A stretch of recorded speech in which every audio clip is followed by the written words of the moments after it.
I am Miss April Gelch, Colton High School teacher librarian with the fiction podcast titled Where I Belong by Marcia Aguete Mickelson, 258 pages.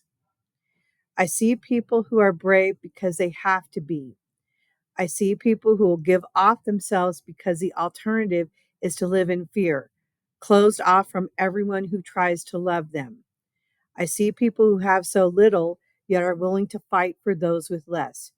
Millie Milagros is a high school Texas senior who's accomplished an incredible feat in being accepted to Stanford University, especially since she came to the United States with her family as a child from Guatemala.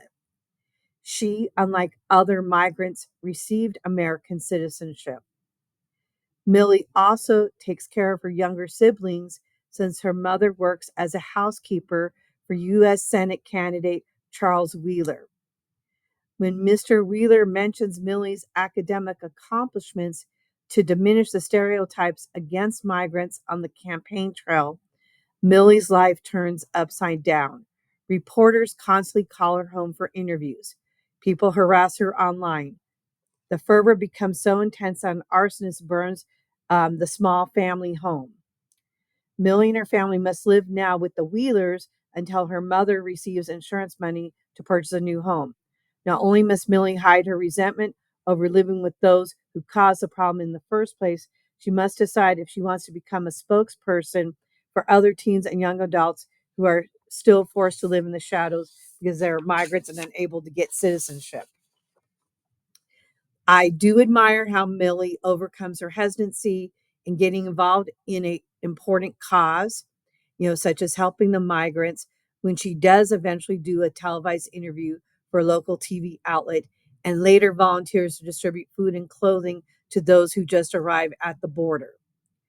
I would change the part where Mr. Wheeler would actually have spoken with Millie before telling her story.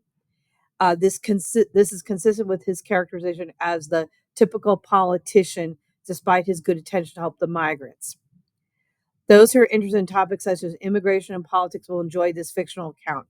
It's timely given the current 2024 election cycle.